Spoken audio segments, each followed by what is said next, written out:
है सैनी। सैनी जाति के लोग शूरसेन के वंशज हैं। शूरसेन एक राजा था और उनकी राजधानी मथुरा में थी। शूरसेन के पुत्र वासुदेव थे, जिनका जिक्र 16 जनपदों में भी होता है। आपको बताते चले कि 16 जनपदों में एक शूरसेन जनपद था, जो आज भी इतिहास के छात्रों को पढ़ाया जाता है। जैसे जापान में रहने वालों को जापानी कहते हैं, हिंदुस्तान में रहने वालों को हिंदुस्तानी कहते हैं, ऐसे ही शूरसेन के वंशजों को शूरसैनी कहा जाता है, जो कालांतर में शूर हटने के बाद खुद को सैनी कहलवाते हैं। B.R. चोपड़ा के धारावाहिक महाभारत में भी शूरसैनी का जिक्र होता है, जिसमें कंस अपनी बहन देवकी के रिश्ते के लिए अपने दूतों को कहता है कि जाओ शूरसैनी वासुदेव के साथ मेरी बहन का रिश्ता पक्का करके आओ। देखें महाभारत एपिसोड का ये वीडियो।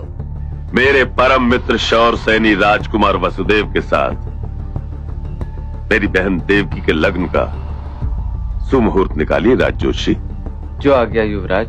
शूरसेन साम्राज्य इतना विशाल व समृद्ध था कि शूरसेन के राज्य में बोले जाने वाली भाषा आज उत्तर भारत की लगभग सभी भाषाओं की जननी है।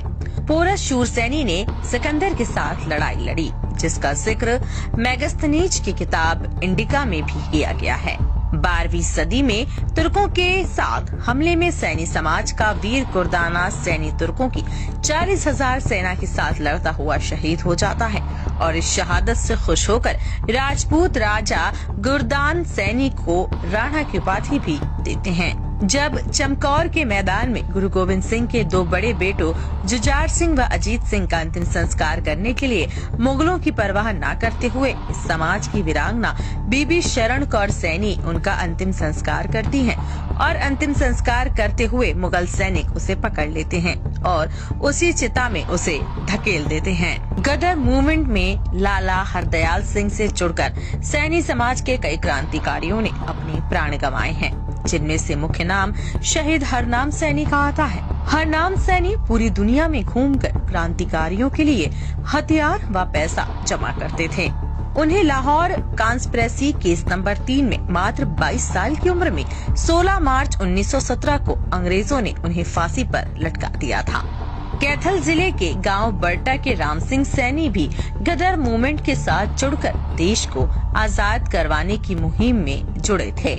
बल्लभगढ़ रियासत के राजा जाट नाहर सिंह के सेनापति गुलाब सिंह 1857 में अंग्रेजों से लड़ते हैं और अंग्रेजों को कई दिनों तक दिल्ली से दूर रखते हैं।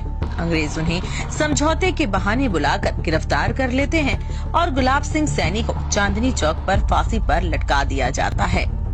आजादी के संग्राम में इस समाज के 300 से ज्यादा वीरों ने अपनी शहादत दी। देश की आजादी के बाद भी इस समाज के वीरों से देश की सेवा में कोई कमी नहीं छोड़ी।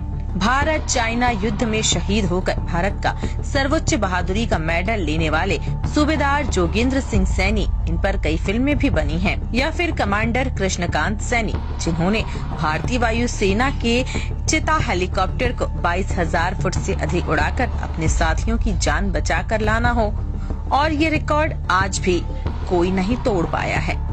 भारतीय सेना के पूर्व उपसेनापति S.K. सैनी हो या ब्रिगेडियर विकास सैनी, आज भी इस समाज के बहादुर अपने देश की रक्षा के लिए लगे हुए हैं। ये विशेष स्टोरी कैसी लगी हमें कमेंट में जरूर बताएं। अगर जानकारी अच्छी लगी तो चैनल को सब्सक्राइब करने के साथ साथ वीडियो को शेयर व लाइक भी करें।